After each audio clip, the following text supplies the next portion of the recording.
Hi, I'm Representative Kim Fawcett, and you're joining me for an episode of Fairfield in Our Town. In Our Town is an opportunity really for all of us to get to know our community leaders just a little bit better. And today, our guest is our federal representative in Washington, D.C., Congressman Jim Himes. Congressman Himes, thank you so much for taking the time to join us today. I'm just thrilled to have the chance to talk with you. As I mentioned before we started shooting, one of the reasons I originally wanted to do this show was to have a forum where the residents of my community could get to know the leaders of our community. And you have sort of an interesting story. You worked private sector and then made this huge transition into politics. And I was just wondering if we can start out just talking a little personal about your history and how did you come to decide to run for Congress? Sure. Well, as you point out, about 12 years I worked for a bank in the private sector, and I left that in 2002 to spend about 4 or 5 years working for a nonprofit organization that did affordable housing in the Northeast. And so we would try to, rebuild urban communities that had sort of fallen into disrepair. And, I decided to run for Congress because this was 2007. When I made that decision, and you'll recall we were in the midst of the Iraq War, the Afghanistan War. We were sensing that we were headed towards an economic meltdown, which of course in the end we did. And I just thought, the government has been acting irresponsibly in the last 4, 5, 6 years. And I got involved locally. I was a member of the finance board in my town. I live in Coscob, so I was part of the finance board of the town of Greenwich, and got involved locally, and just kept sort of working locally. And when an opportunity presented itself in 2008, I just said, I don't want to be at the end of my life and look back and say I never tried something big. So I just decided to go for it. I really, really appreciate that, because often people ask me why, or how I ran, and I say when I'm 80 and I'm sitting in the nursing home, or 85, hopefully I make it to 85, I don't want to look back and say I wish I had tried that state rep thing. Right. I just wanted to be able to have at least tried. And I'm now entering my 4th term, and one of the things I've certainly noticed is an increasing partisanship. And obviously, Congress is experiencing that as well. And I guess I'm interested, and I'm sure many people are interested, to learn more about your perspective from your experience being, representing us down in Washington, D.C. How does the partisanship feel, and how do you feel how did we get to the place where we are with the budget and the government shutdown? Yeah, it's a great question. You and I share similar constituencies, and that most of our constituents don't want us to be that partisan. We both represent probably roughly equal numbers of Democrats and Republicans. And what's interesting is that that's actually a rarity these days. Seats that are contestable, that are swing seats, as they say. And so you and I have, I think, kind of a unique perspective on this partisanship, because our constituents don't really want us to go there that much.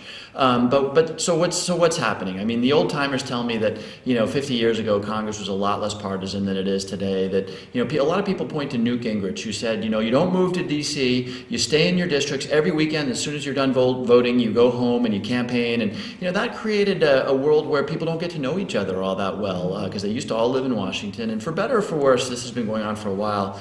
But then, of course, in 2008, when the economy melted down, that caused a huge amount of rage and anger and sadness and despair in the American people. And if you think about what the American people saw, and we saw it right here at home in our constituencies, people saw the government, the SEC, JP Morgan Chase, Fannie Mae, Freddie Mac, you name it, fail them. All of the institutions that they took for granted failed them.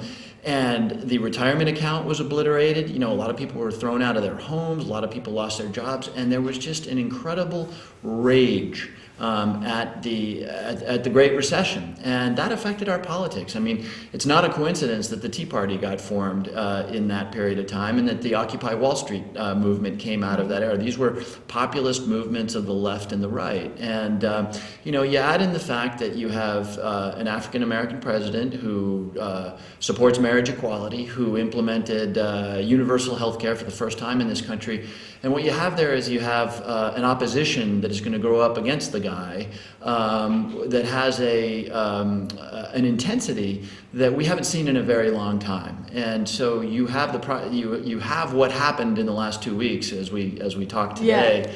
A very small group, 30, 40, maybe 50 people on Capitol Hill who say, you know what? we'll default on our debt, something this country has never done. We will default on our debt with all the devastation that that would imply for the U.S. and the global economy because we dislike the Affordable Care Act that much. It's sort of the absurd extreme of where a very polarized system gets you. Now, the good news is, of course, I think that people look back on this shutdown and the devastation that was done in the polling numbers to the Tea Party and to the Republican Party. I think it's not, and by the way, not just the Republican Party. I mean, Americans just said the president, the Democratic Party, the Republican Party, a pox on all of your houses. But of course, the pain was borne primarily by the more extreme wing of the Republican Party. I think the good news is they're not going to run that play again. And I'm not going to tell you that that means we're going to have, perfectly happy negotiations. I hope so. But I don't think they'll run the shutdown default play again because it didn't work terribly well the first time. I feel very fortunate to work in the Connecticut General Assembly because when I talk to colleagues around the country from other state legislatures, I think some of this partisanship that you are experiencing is playing out. But in Connecticut, we kind of pride ourselves, people don't realize it, but we have together, Republicans and Democrats, done 2 budgets over the past 4 years. We've done a jobs bill that was very comprehensive, and we did gun reform all together. And so the possibility to work together still exists, and yet it's so difficult. And I'm wondering your sort of sense when you're in Washington, do you feel frustrated or do you feel hopeful that the partisanship is something we can work through, or is it here to stay? I sort of traced a lot of the extreme partisanship back to the anger and the emotions that grew up in the recession that started in late 2008. And of course, as the economy improves, and it's improved meaningfully in the last 4 years. I mean, we've seen, short of 8 million jobs added in the last 4 or 5 years. Economic growth has been positive. It needs to go a lot further. Obviously, we want unemployment down a lot lower than it is today. But as the economic fears and anxieties subside, politics in Washington will also subside. And people will be feeling less extreme. They'll be dealing with fewer constituents who are outraged. You and I deal with outraged constituents. Yes. Imagine in communities that are not as affluent as this one. Communities where there's a lot of poverty and whatnot. That creates a lot of intensity. And I do think that as the economy improves, the partisanship will start to drop away, and hopefully that'll open up room for us to do some things that we all know we need to do. And we're eager to see Congress do it. In exactly the tradition that you talked about here in the state of Connecticut. I mean, you guys got a bipartisan gun safety bill done, which, though it was very controversial, look, it didn't infringe anybody's Second Amendment rights. You can still go out there, so long as you're not a felon, and buy a weapon if you want to. 90% of Americans support background checks for everybody. It's not a crazy idea. We want to buy a gun, but we want to make sure you're not a violent person. Even though 90% of Americans support that, of course, it couldn't pass the Congress. And so hopefully, as our politics become more calm, space opens up for a budget negotiation, for gun safety, for immigration reform. It's going to take a little time. So what's next for our budget process? I know we've got a few months here, you've bought some time, but what's the goal in the next couple months now that government's back to work? Well, yes. We now, the bill that we passed that reopened the government, created a committee which was designed to start those budget negotiations. And, that's good stuff. That's what a government is supposed to be doing. We're not supposed to be arguing about whether the government should be open or not. We're supposed to be arguing over what should our budget look like and how should we pay for it. And, we've got that opportunity in the coming months. And, it's a big and complicated topic, but put it this way, clearly federal spending over time must continue to come down. The question is how fast and in what areas.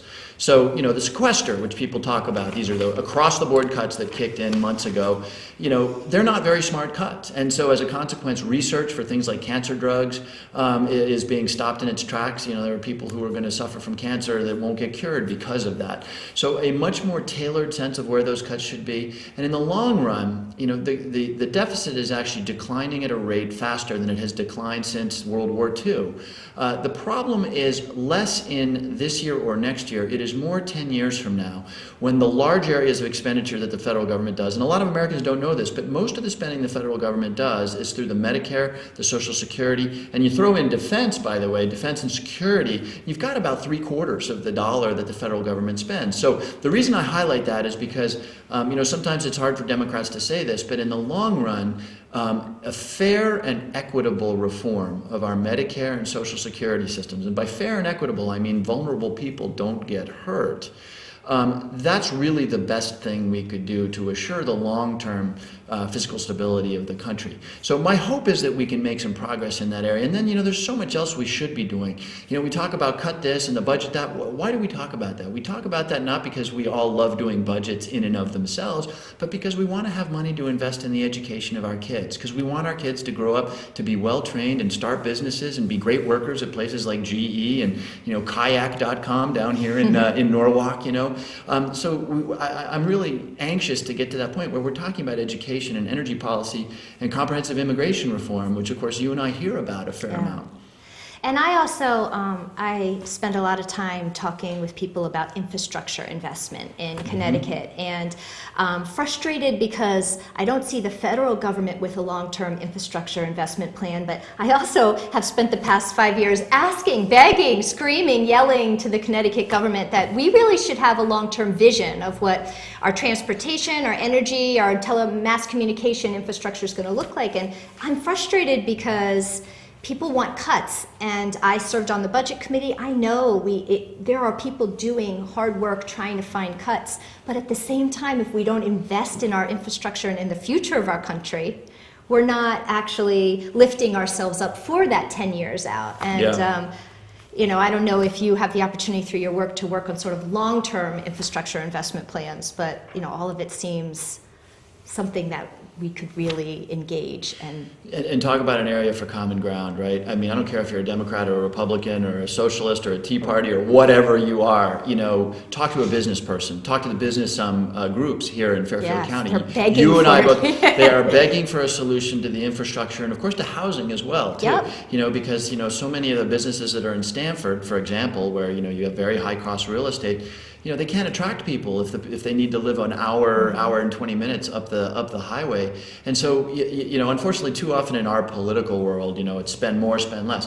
The answer, of course, is spend smart. And nobody can tell me, particularly living in this part of Connecticut, that investing in our train systems, I mean, what do we have, a week or something with no trains? Almost 2, right? And, that was falling on the heels of a train that keeled over here in Fairfield. And, I mean, nobody can tell me that investing in our infrastructure, trains, and by the way, electrical networks and data networks doesn't set us up for economic success. And by the way, if we don't do it, it sets us up for economic failure. Right, and there's actually really critical investment we can do in Metro North. We should talk. If you haven't heard it from the business community, there's a lot of investment that we can make our trains run faster and run more efficiently and change the entire economics of Fairfield County. And run more like subways. I mean, those trains were built for a time when we were kids, and everybody got on the 605 train to New York, right? Today, that's not what people do. They go from here to Greenwich, or they go from Greenwich to Stamford or Bridgeport. I mean, now, the whole thing needs to be a little different than it was 50 years ago. We would hope we're going in that direction.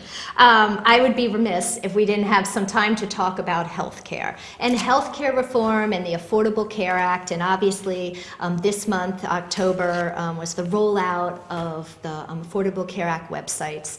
Some of them are having some challenges, of course, being reported in the news. And I thought it was really important to start out our conversation with healthcare talking a little bit about Medicare, because I know I'm still hearing from seniors in my district, and there's so many confusing messages out there about what specifically changed with Medicare and how seniors currently under Medicare plans are going to be impacted. Right, good. That's a great place to start because, of course, seniors pay very close attention to this. They're often, the big users of healthcare. But here's the thing. For the Medicare population, healthcare reform is an unadulteratedly good thing.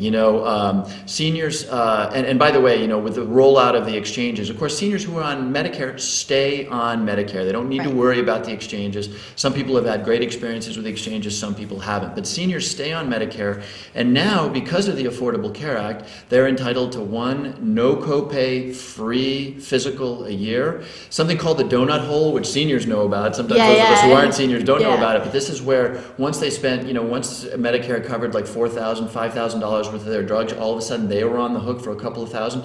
that donut hole is closing. So seniors will go out of pocket a lot less than they used to because of the healthcare reform bill. So for seniors, healthcare reform is really going to be a very positive thing.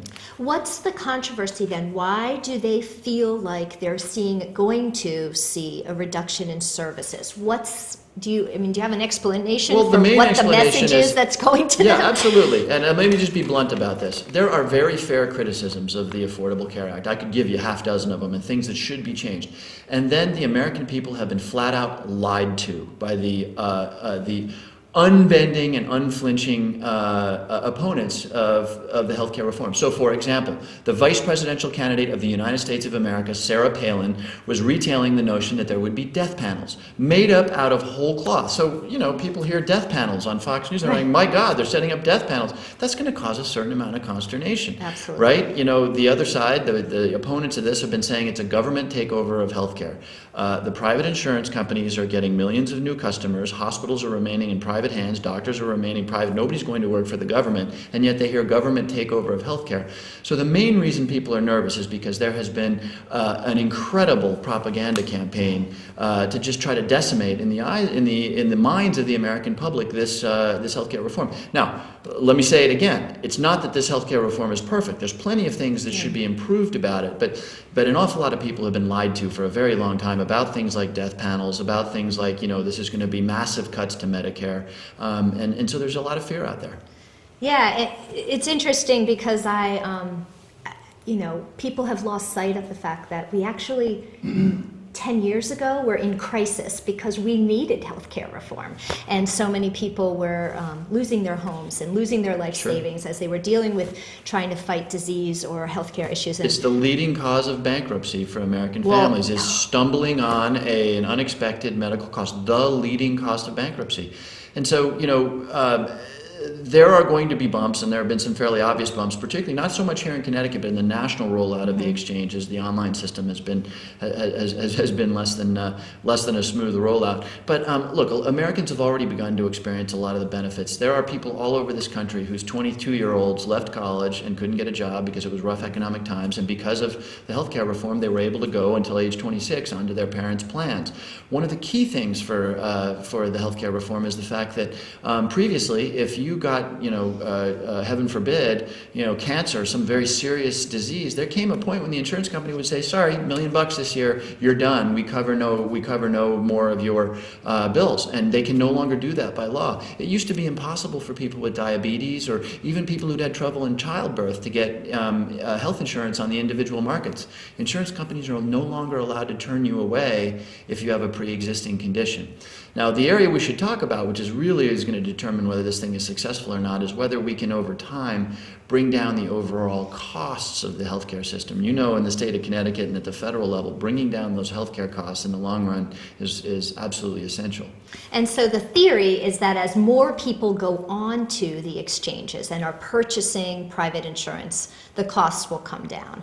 And do you have faith or hope that that's that economies of scale is going to play out and we are going to drive down the cost of insurance? That's one of the things that is designed to drive down the cost, but the real cost drivers, you and I have both spent time in the private sector. Here you have a business where people get paid not for doing good stuff, but for doing more stuff. And by the way, they're not paid by the individual who consumes the service if they're insured. They're paid by insurance companies. So here's a system that is designed to drive volume, and that's what we've seen for decades now. 8, 9, 10% annual inflation in the healthcare system. So where you can really move the needle is if you rejigger the system so that doctors and hospitals are actually paid to keep people out of hospitals. That's sort of counterintuitive. Yeah. But one of the things the healthcare reforms did was it said to hospitals, look, when Mr. Smith, who comes into the emergency room every 3 weeks with chest pains, if he comes in after you've treated him in the emergency room 2 weeks later, we're not going to reimburse you for that. And what that does is, now that sounds kind of harsh, right? But what that does is it says to the hospital, don't just get Mr. Smith stabilized and send him out the door. Mr. Smith is coming in every 2 weeks because he's got some problem. Maybe he's not taking his heart medication. Who knows what it is? But deal with the problem. Keep Mr. Smith from coming back to the emergency room. So over time, those kinds of reforms combined with, by the way, wellness, right? I mean, we haven't talked Yeah. about that yet, but trying to give incentives for people to be healthier,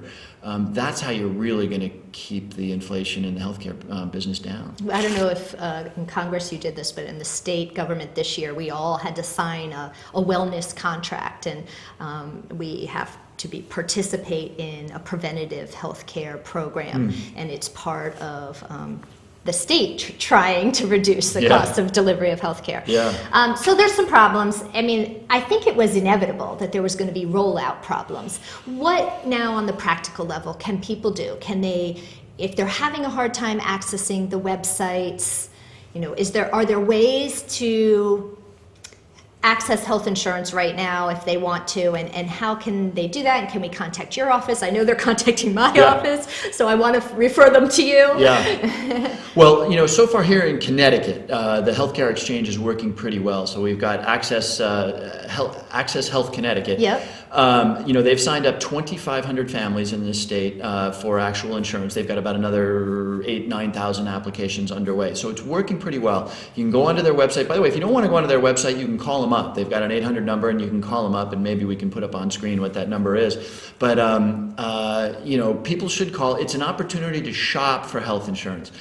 Most people are going to find, particularly since most people are going to qualify for tax credits. This is a key thing. It's not what's the premium, it's what's the premium minus your tax credit. And the tax credit goes up to 4 times the poverty level. Now what that means is for a family of 4, it's about $98,000. So if you got a family of 4 and the family's making less than $98,000, you're going to get an instant tax credit to help you buy that premium, so to buy that health insurance. Now what I can't sit here and do is tell you that everybody's health insurance is going to be cheaper than it was before. That's just not accurate. For years now, health insurance premiums have been going up 8, 9, 10% a year. Some people will experience those increases. Some people will experience decreases. But the point is that you'll be able to go on these exchanges, and if you're comfortable online, that's the place to start. Here in Connecticut, it's been working pretty well. But you can also do it in person with somebody. You can do it on the phone, and check out what the offerings are. And of course, if you're covered, most people in Connecticut are either covered through Medicare or through their employer. Right? They work for a company. Their employer provides it. Those plans shouldn't change much, if at all. But people who are in the individual market are going to have access to this exchange, and so far it's been working pretty well in Connecticut. And I think people don't realize that, I believe it's 2015, the amount that an insurance premium can go up each year is capped. So we won't see, once it gets stabilized in 2015, does the Affordable Care Act sort of control increases in premiums? Well, the same state commissioner, approval processes will obtain, meaning, any insurance company that wants to go for rates needs to go to the state insurance commissioner and ask for permission. What you might be thinking of, this was another good thing that came out of the healthcare reform. The law now puts a limit on how much of each premium dollar, that's the dollar that you and I send to Blue Cross Blue Shield or Anthem, how much of that can be spent on stuff that isn't healthcare, on salaries, on advertising, on things that isn't healthcare. An insurance company that spends more than 85% on anything other than healthcare has to write you a check and reimburse you for that difference. And is there something in place to sort of oversee them, to make sure they're... The insurance companies need to report these numbers to insurance commissioners, and if they go over in terms of spending on advertising or executive salaries, they are required by law, and it gets monitored by the insurance commissioners of each state. They are required by law to write checks to their premium, to their customers. So that'll be interesting when that kicks in 2015. Well, people have already gotten checks. No, that part of it is already, people have been getting these checks from their insurance companies, and it's a pretty surprising moment in the lives of people who get these checks. Yeah. Have any successes? Has your office helped anyone, or had any ability to help people connect with new health insurance plans? Where this is really particularly gratifying is for people that have had pre-existing conditions, and my God, a lot of people are out there with pre-existing. It could be something as simple as, I've had a bum knee all my life, or it could be something as simple as a young woman who had a very complicated pregnancy. Those are pre-existing conditions, and those people, if they didn't have insurance through their employers, if it was affordable, it was if it was available, it would be incredibly expensive. So some of the really gratifying stories are coming out of people who thought they would never get insurance on the private market and now are able to do so. We're hearing across the board, a lot of people getting insurance for the first time. We're also hearing some people say, hey, look, this insurance plan is more expensive than my old one. And the fact is that because the law put a floor on the quality of the plan, meaning, you can't sell plans that are of lower quality, some people are paying a little more for their health insurance, but they're also getting a better quality plan. So, again, it's early days. The exchange has only been open for 3 weeks or so, and I think, 2-3 months from now we'll have a better sense for how it's rolled out. And it's interesting you bring up the individuals with pre-existing conditions, because one of my in the first few months I was walking door to door during my very first campaign, I met a woman, so this was 8-9 years ago, I met a woman who was about 50, and she had some form of cancer, I think it was stomach cancer, but in her younger years, 15 years earlier. But because of that experience with cancer, which she had surgery and treatment and was technically cured because she had been so many years cancer-free, she could not purchase health insurance, or it was just so outrageously expensive she couldn't afford it. And she and I talked for a long time, and I remember this was all before the Affordable Care Act, and I remember thinking, is there an answer for her? And now people like her, they're just will be able to buy insurance. It's amazing. The other thing that's kind of fun about this too is that person. If you think about that person, let's imagine she did work for a company, or an even younger person who had an experience with cancer working for a company. If that person had a great idea to go out and start another company, you think they're going to leave their health insurance behind? Not a chance, right? Because they know they're not going to get it, right? Now, because people will be able to purchase health insurance in the individual market, if they've got a great idea to go start a new business that is going to, put 50 jobs here in Fairfield, they'll do it. Right? They'll do it because they'll be able to get private insurance. And they'll buy on the exchange. Exactly. Now that the partisanship is hopefully behind us for a while, and maybe Congress is going to start to settle down with the budget. The other big issue this nation and our constituents are just, screaming for us to address is immigration and immigration reform. And it's another one of these incredibly complex issues, and yet if we do nothing, we're really not moving forward as a nation. And I'm wondering where you are, or where you think the opportunity presents in front of the Congress to tackle immigration reform again. Immigration reform, it's really frustrating because it's one of those really across the board wins. If we could get something like what the Senate passed, and remember the Senate passed a bill, I think it was with 70 plus senators, I'm forgetting now, but strong bipartisan support. It would help the fact that we've got 12 million people in this country living in the shadows, undocumented people living in the shadows. It would address the dreamer problem. These are the young kids who get brought here at age 2 and they go to Fairfield High School, and only when they graduate do they discover that they're not American and therefore they can't do financial aid. And it would be huge for the economy. The Congressional Budget Office has estimated that getting comprehensive immigration reform done would help fix our Social Security problem, because now you have more people paying into Social Security. And by the way, it would be huge for business. A recent immigrant is much more likely to start a new business in the United States than somebody who's not a recent immigrant.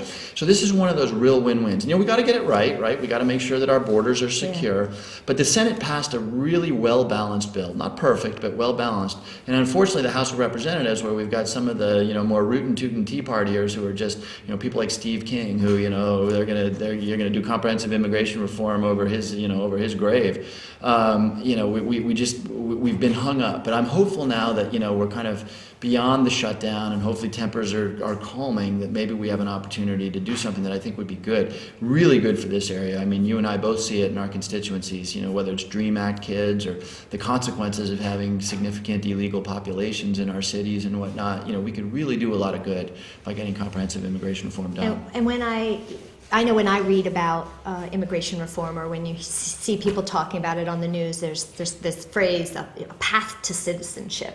And I'm wondering what in the legislative proposals that are out there right now, what that path to citizenship looks like. And is it even possible, because so many right-wingers are absolutely opposed to a path to citizenship? Yeah. So, most Americans, and this is the most controversial part of the comprehensive immigration reform, most Americans say, hey, we've got 12 million people in this country that are undocumented. They're living in the shadows, they're congregating on corners, creating sort of a little bit of fear for people who are, driving in those areas. They're afraid to go to the police if they get a crime committed against them. They're afraid to go to hospitals if they get hurt. I mean, this is just not a good situation. Most people also acknowledge that we're not going to deport 12 million people. I mean, even if we had the resources to do that, what would happen to the nation's restaurants and farms and, some of these states that have put in place draconian anti-illegal immigrant laws or have their crops rotting in the fields because there's no one to pick them. Anyway, most Americans get to the point where they say, you know what, so long as this person has been law-abiding, so long as they pay a significant penalty, thousands of dollars, because they broke our laws, and we are a nation of laws, so long as they're contributing by paying taxes and paying Social Security, after a lengthy period of time in the payment of a penalty, they should be able to apply for a green card. And what the Senate bill does, it says after 10 years of being employed, you got to keep a job, after paying your taxes, paying Social Security, and staying out of trouble with the law, you get to apply for a green card. That's a pretty rigorous path. Now, some people just say, come on in. No, it is far from come on in. If you're on that pathway and you lose your job, you're in a lot of trouble. You can fall off that pathway. And that strikes most Americans as a fairly practical compromise. Now, again, there are those who say, we just got to find them and deport them. Well, that's just not practical. I mean, we could spend tens of billions of dollars it would actually be pretty devastating for our economy because by and large these people are largely guilty of wanting to make a little money in the greatest economy in the world, and they're working. Right. So anyway, that's a controversial area, but I think the way it's been structured in the Senate, most people would accept is a rigorous, tough path, but the one that results in a pretty good outcome. I am really hopeful after talking to you that we're going to see Congress shift into gear and maybe make some comprehensive changes on immigration reform.